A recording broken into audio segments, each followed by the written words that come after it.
Hello friends, welcome to my channel. हमारी आज की स्टोरी का टाइटल है द लॉयल स्ट्रेंजर, वफादार अजनबी। इस कहानी में हम कई सारे डिफ़िकल्ट वर्ड्स देखेंगे, वोकैबुलरीज पढ़ेंगे और अपने ग्रामेटिकल पोर्शन को भी कवर करेंगे। तो चलिए स्टार्ट करते हैं अपनी स्टोरी को। Ravi lived in a small town. Ravi एक छोटे शहर में रहता था। टाउन का मीनिंग होता है शहर। लिव की सेकंड फॉर्म है लिव्ड। जब किसी सेंटेंस में वॉज, वर या वर्ब की सेकंड फॉर्म दी हुई होती है तो वो सिंपल पास्ट टेंस कहलाता है। तो रवि एक छोटे शहर में रहता था, पास्ट की बात हो रही है। Where people knew one another, जहाँ पर लोग एक दूसरे को, वन एनदर यानी एक दूसरे को जानते थे। अब देखिए यहाँ पर वेयर दे रखा है जिसका मीनिंग होता है कहाँ, लेकिन मोस्टली जब वेयर सेंटेंस के बीच में आता है तो और उससे पहले किसी जगह को डिनोट किया जाता है, जैसे कि यहाँ पर टाउन दे रखा है, तो वेयर का मीनिंग हो जाता है जहाँ। रिलेटिव क्लॉज है और वेयर का मीनिंग बदल कर हो जाता है जहाँ, जब पहले किसी जगह की बात की जा रही होती है। तो जहाँ लोग एक दूसरे को जानते थे, बट लेकिन रियली ट्रस्टेड स्ट्रेंजर, कभी कभार ही अजनबियों पर भरोसा करते थे। रियरली यानी कि कभी कभार। एक ऐसे शहर की बात हो रही है, लोग एक दूसरे को जानते तो थे लेकिन एक दूसरे पर भरोसा कम करते थे। स्ट्रेंजर्स यानी कि अजनबी। ही was a quiet 16 year old boy. वह एक शांत 16 साल का लड़का था। वॉज यानी कि था, पास्ट की बात हो रही है। Who walked to school every day, जो प्रतिदिन विद्यालय जाता था। हु एक रिलेटिव क्लॉज है, जैसे कि यहाँ पर वेयर दे रखा था, तो वेयर को हम जगह से डिनोट करते हैं, किसी जगह के बारे में बात बताई जाती है।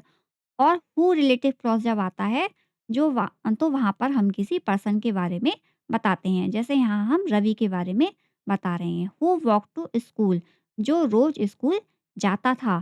Through a narrow lane, through यानी कि होकर, होते हुए। अ नैरो लेन एक संकरी सड़क से। नैरो का मतलब होता है पतली या फिर संकरी। लेन गली या फिर सड़क। बिहाइंड द ओल्ड मार्केट, पुराने बाजार के पीछे। बिहाइंड माने पीछे। चलिए पूरी लाइन पढ़ते हैं। He was a quiet 16 year old boy who walk to school every day through a narrow lane behind the old market. वह एक शांत 16 साल का लड़का था जो स्कूल जाता था प्रतिदिन, प्रतिदिन स्कूल जाता था पुराने बाजार के पीछे एक पतली सड़क से होते हुए। वन विंटर मॉर्निंग, एक जाड़ों की सुबह, विंटर यानी सर्दियाँ, एक सर्दी की सुबह। वाइल रिटर्निंग होम, घर आते हुए या घर आते समय। वाइल को बोलते हैं जब या फिर उसी समय या दौरान। रिटर्निंग यानी वापस आना। स्कूल से घर वापस आते समय ही notice a thin brown dog, उसने नोटिस किया या उसने गौर किया, देखा। ए थिन यानी पतला, थिन माने पतला, ब्राउन डॉग भूरे रंग का कुत्ता। उसने एक भूरे रंग का कुत्ता देखा। Sitting near a close shop, जो एक बंद दुकान के पास बैठा हुआ था। नियर यानी के पास। यहाँ पर मेन वर्ब नोटिस है, जो सेकंड फॉर्म में दे रखी है। नोटिस दिया हुआ है, इसका मतलब सेंटेंस हमारा पास्ट में है। और सिटिंग में आईएनजी इसलिए लगा है क्योंकि वो उस समय के कार्य को बता रहा है कि उस समय क्या चल रहा था। तो उस समय वो कुत्ता एक बंद दुकान के बाहर बैठा हुआ था। The dog looked cold, hungry and tired. कुत्ता जो था वो ठंडा, भूखा और थका हुआ दिख रहा था। कोल्ड माने ठंडा, हंग्री को बोलते हैं भूखा, टायर्ड माने थका हुआ। कुत्ता जो था वो ठंडा, भूखा और थका हुआ दिख रहा था। येट माने फिर भी। येट का मतलब होता है फिर भी। इट्स आईज वर जेंटल, उसकी आंखें सौम्य थीं या फिर कोमल थीं। जेंटल माने सौम्य या फिर कोमल, फिर भी उसकी आंखें जेंटल थीं। Ravi hesitated at first, Ravi पहली बार में हिचकिचाया। हेजिटेटेड माने होता है हिचकिचाना। पहली बार में रवि हिचकिचाया। His parents had always warned him not to go near stray animals. His parents यानी उसके माता पिता ने had always हमेशा warned him उसे चेतावनी दी। वार्न का मतलब क्या होता है? चेतावनी देना, आगाह करना। उसके माता पिता ने उसे हमेशा चेतावनी दी नॉट टू गो नहीं जाने की, नियर यानी पास, किसके पास? स्ट्रे एनिमल्स यानी आवारा जानवरों के पास, स्ट्रे यानी के आवारा। His parents had always warned him not to go near stray animals. उसके माता पिता ने हमेशा उसे ये चेतावनी दी कि वो आवारा कुत्तों के पास ना जाए। अब देखिए ये सेंटेंस जो है वो पास्ट परफेक्ट टेंस है। चेतावनी दी, वार्नड, ईडी लगा हुआ है, पास्ट टेंस है। और जब कोई काम पास्ट में पहले ही कंप्लीट हो चुका हो, चेतावनी वो दे चुके थे, जब कोई काम पहले ही पास्ट में कंप्लीट हो चुका होता है तो वो पास्ट परफेक्ट टेंस कहलाता है। ओके, स्टिल फिर भी, येट का मतलब भी होता है फिर भी, और स्टिल को भी हम बोलते हैं फिर भी। समथिंग कुछ, अबाउट यानी बारे में, द डॉग्स काम बिहेवियर कुत्ते के शांत व्यवहार के बारे में, काम यानी शांत, बिहेवियर माने होता है व्यवहार। मेड हिम स्टॉप उसे रोक दिया, फिर भी उस कुत्ते के शांत व्यवहार में कुछ ऐसा था जिसने उसे रुकने पर मजबूर कर दिया। He shared half of his lunch with the dog. He shared उसने बांटा, हाफ ऑफ हिज लंच यानी उसने अपना आधा लंच बांटा कुत्ते के साथ, एंड वॉकड अवे और वहां से चला गया। वॉकड अवे यानी कि चला गया। उसने अपना आधा लंच बाँट लिया कुत्ते के साथ और उसके बाद वो वहाँ से चला गया। तो हिज सरप्राइज़ उसकी हैरानी के लिए, सरप्राइज़ माने हैरानी, the dog followed him dog ने उसका पीछा किया। फॉलोड माने होता है पीछा करना। एट अ डिस्टेंस कुछ दूरी बनाकर, डिस्टेंस माने दूरी। But did not come to close लेकिन कभी भी, did not come to close यानी ज़्यादा पास, ज़्यादा करीब। फिर भी वो कभी ज़्यादा करीब नहीं आया। अब देखिए यहाँ पर डिड नॉट का यूज़ हुआ है जब हमारा सेंटेंस पास्ट में नेगेटिव होता है। डिड नॉट कम आया ना, तो ज़्यादा हमारा जो सेंटेंस होता है वो पास्ट में नेगेटिव होता है, तो वहाँ पर डिड नॉट आता है। और डिड नॉट के बाद हमेशा वर्ब की फर्स्ट फॉर्म आती है, जैसे कि कम फर्स्ट फॉर्म है आना। तो आगे पढ़ते हैं friends. From that day onwards उस दिन के बाद से द डॉग अपीयर्ड कुत्ता दिखने लगा। अपीयर्ड यानी कि दिखना या फिर प्रकट होना। कुत्ता दिखने लगा एवरी मॉर्निंग एंड इवनिंग, हर सुबह और शाम। अब रवि को वो कुत्ता हर सुबह शाम को दिखने लगा। इट नेवर बार्क्ड लाउडली यह कभी भी तेजी से नहीं भौंका। बार्क्ड यानी कि भौंकना। सिंपल पास्ट टेंस है, ईडी लगा हुआ है। सेकंड फॉर्म है इट नेवर बार्क्ड लाउडली वह कभी भी तेजी से नहीं भौंका। और कॉज ट्रबल, कॉस्ट माने होता है कारण बनना, और ट्रबल को बोलते हैं परेशानी। और कभी भी उसने परेशानी खड़ी नहीं की, कभी भी वो रवि के लिए परेशानी का कारण नहीं बना। Ravi named him Shadow Ravi ने उसका नाम रखा शैडो। शैडो को हम हिंदी में बोलते हैं परछाई।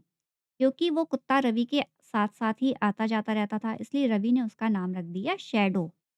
Because the dog quietly walk behind him. Because यानी क्योंकि जो कुत्ता था क्वाइटली वॉक बिहाइंड हिम वो उसके पीछे पीछे शांति से चलता रहता था। लाइक अ शैडो एक परछाई की तरह। ओवर टाइम यानी समय के साथ साथ Ravi grew fond of shadow. Fond of का मतलब होता है शौकीन या फिर लगाव होना। रवि को अब धीरे-धीरे शैडो से यानी उस कुत्ते से लगाव हो गया था। यहाँ पर ग्रीव का यूज़ किया गया है। जब कोई काम धीरे-धीरे लगातार होता रहता है ना, अब जैसे लगाव एकदम तो हो नहीं गया, उसको धीरे-धीरे उससे लगाव हुआ, इसलिए यहाँ पर ग्रीव का यूज़ किया गया है। तो Ravi grew fond of Shadow Ravi को शैडो से लगाव हो गया था। And begin caring extra food for him and begin और शुरू कर दिया उसने कैरिंग। कैरिंग का मतलब होता है लाना एक्स्ट्रा फूड फॉर हिम। अब रवि ने उस कुत्ते के लिए एक्स्ट्रा फूड लाना शुरू कर दिया था। अब देखिए बिगिन से पता चल रहा है कि ये पास्ट फॉर्म है, सेंटेंस हमारा पास्ट में है। तो कैरी में आईएनजी क्यों लगाया? क्योंकि जब भी बिगिन या फिर स्टार्ट होता है, मतलब कोई काम शुरू होता है, तो उसके बाद हमेशा वर्ब की आईएनजी फॉर्म को यूज़ किया जाता है। ओके। वन इवनिंग, एक शाम को, dark clouds covered the sky. Dark clouds यानी काले बादलों ने, क्लाउड यानी कि बादल, कवर्ड द स्काई आसमान को घेर लिया। कवर्ड माने घेरना। एक शाम को काले बादलों ने आसमान को घेर लिया and heavy rain begin to fall, और भारी बारिश होने लगी। Ravi decided to take a shorter route. Ravi ने निश्चय किया, डिसाइडेड यानी निश्चय किया, टू टेक यानी लेने का, अ शॉर्टर रूट यानी छोटा रास्ता। रवि ने एक छोटे रास्ते से जाने का निश्चय किया। थ्रू एन एम्प्टी फील्ड, जो कि एक खाली मैदान से होते हुए, थ्रू माने होते हुए, जाता था। हाफ वे अक्रॉस यानी बीचों बीच, रास्ते में। हाफ वे अक्रॉस यानी रास्ते में, बीचों बीच, रास्ते में बीच में। ही स्लिप्ड, वह फिसल गया। स्लिप्ड का मतलब होता है फिसलना। वह फिसल गया इनटू अ मडी पिट, एक कीचड़ से भरे हुए गड्ढे में। पिट यानी कि गड्ढा। एंड इंजर्ड हिज लेग, और उसका पैर जो था, लेग यानी कि पैर, वो घायल हो गया। इंजर्ड मतलब घायल होना। वो गड्ढे में गिर गया और उसके पैर में चोट लग गई। His phone had no signal, उसके फ़ोन में सिग्नल नहीं आ रहे थे। And the rain made it impossible, और बारिश ने इसे असंभव बना दिया था। इम्पॉसिबल यानी कि असंभव। टू शाउट फॉर हेल्प, कि वो हेल्प के लिए यानी मदद के लिए चिल्ला सके। शाउट माने चिल्लाना, क्योंकि बारिश की आवाज़ इतनी तेज़ थी कि वो मदद के लिए चिल्ला भी नहीं सकता था। Panic slowly field his mind. Panic यानी घबराहट, एब्स्ट्रैक्ट नाउन है, भाववाचक संज्ञा है, घबराहट। घबराहट ने स्लोली यानी धीरे धीरे उसके दिमाग को भर दिया था। अब रवि जो था वो घबराने लगा। शैडो यानी वो कुत्ता, who had been following him, जो उसका पीछा कर रहा था, ran towards the road. Ran यानी भागा, टूवर्ड्स मत का मतलब होता है की ओर, किस ओर भागा वो, सड़क की ओर, road. And begin barking loudly, और तेजी से भौंकना शुरू कर दिया। जब कुत्ते ने ये देखा कि वो कीचड़ से भरे हुए गड्ढे में गिर गया है, उसे चोट लग गई है, तो वो सड़क की ओर भागा और उसने तेजी से भौंकना शुरू कर दिया। एट फर्स्ट, पहली बार में, पीपल इग्नोर द नॉइस, पहली बार तो लोगों ने उस शोर को इग्नोर यानी अनदेखा कर दिया। इग्नोर माने अनदेखा। नॉइस को हम बोलते हैं शोर। But shadow did not stop, लेकिन शैडो नहीं रुका। यहाँ पर भी देखिए डिड नॉट आया है और स्टॉप यानी फर्स्ट फॉर्म का यूज किया गया है। ही रैन बैक एंड फोर्थ, वह भागा। बैक एंड फोर्थ यानी इधर उधर। बैक एंड फोर्थ को कहते हैं इधर उधर।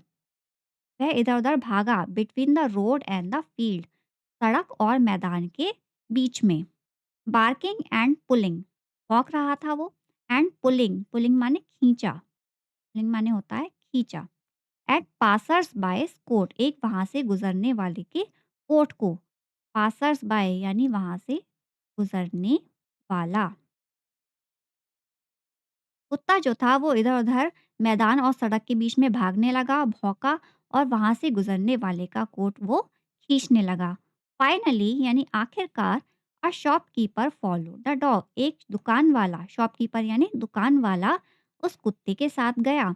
And found Ravi injured and shivering. And found यानी पाया या फिर देखा रवि को घायल और कांपता हुआ। इंजर्ड माने घायल और शिवरिंग यानी कि कांपता हुआ। उसने देखा कि रवि काँप रहा है और वो घायल भी है। रवि वॉज रेस्क्यूड, रेस्क्यूड माने होता है बचाना। रवि जो था वो बचा लिया गया। एंड टेकन होम सेफली, और सुरक्षित घर लाया गया। सेफली यानी सुरक्षित। उस दुकान वाले ने रवि को बचा लिया और सुरक्षित उसे वापस अपने घर पहुंचा दिया। फ्रॉम दैट डे ऑन, उस दिन के बाद से, द टाउन्स पीपल यानी शहर के लोग, लुक्ड एट शैडो डिफरेंटली, उन्होंने शैडो को यानी उस डॉग को अलग तरीके से देखा। डिफरेंटली यानी अलग तरीके से। पहले उन लोगों की राय उस डॉग के लिए अलग थी कि वो एक स्ट्रे डॉग है, आवारा कुत्ता है, लेकिन इस घटना के बाद से लोग शैडो को अलग तरीके से देखने लगे। द वंस इग्नोर्ड यानी एक बार जिसे अनदेखा किया गया था, स्ट्रे डॉग आवारा कुत्ता वॉज वेलकम्ड, अब उसका स्वागत किया गया। फेड फेड यानी उसे खाना खिलाया गया एंड रिस्पेक्टेड और उसको सम्मान दिया गया। अब उस स्ट्रे डॉग को इग्नोर नहीं किया गया, उसका वेलकम किया गया, खाना खिलाया गया और उसको सम्मान दिया गया। रवि रियलाइज दैट रवि ने एहसास किया कि लॉयल्टी एंड काइंडनेस वफादारी और दयालुता, लॉयल्टी यानी कि वफादारी, काइंडनेस माने होता है दयालुता, कैन कम फ्रॉम आ सकती है द मोस्ट अनएक्सपेक्टेड प्लेसेस, सबसे ज़्यादा अप्रत्याशित जगहों से। अनएक्सपेक्टेड यानी कि अप्रत्याशित, यानी जिस जगह से हमें कोई उम्मीद नहीं होती है, ऐसी जगह से भी वफादारी और दयालुता मिल सकती हैं। मॉरल पढ़ते हैं friends. Kindness never goes to waste, दयालुता कभी भी बेकार नहीं जाती है, ये एक यूनिवर्सल ट्रुथ है। Even a small act of care, यहाँ तक कि एक छोटा एक्शन, स्मॉल एक्ट यानी छोटा काम भी, ऑफ केयर यानी देखभाल का, can return as great help, एक बड़ी मदद बनकर वापस लौट सकता है। Loyalty and goodness are not decided by appearance और स्टेटस, वफादारी और अच्छाई, गुडनेस यानी कि अच्छाई, वफादारी और अच्छाई आर नॉट डिसाइडेड निश्चित नहीं होती बाय अपीयरेंस यानी दिखावे से, शक्ल सूरत से, या फिर स्टेटस यानी पोजीशन से, ठीक है, स्थिति से। हालात देखकर कभी भी लॉयल्टी या फिर जो गुडनेस होती है वो तय नहीं की जाती, बट बाय एक्शन, बल्कि हमारे कार्यों के द्वारा डिसाइड की जाती है। तो इस कहानी से फ्रेंड्स हमें यही सीखने को मिलता है कि सच्ची वफादारी और अच्छाई किसी की शक्ल या फिर हैसियत से नहीं आकी जाती, ये हमारे कर्मों और व्यवहार से ही सामने आती है। बहुत अच्छी स्टोरी थी फ्रेंड्स, आई होप आपको भी पसंद आई होगी। अगर पसंद आई हो तो मेरे चैनल को लाइक कीजिए और मेरे चैनल को सब्सक्राइब कीजिए। Thank you friends.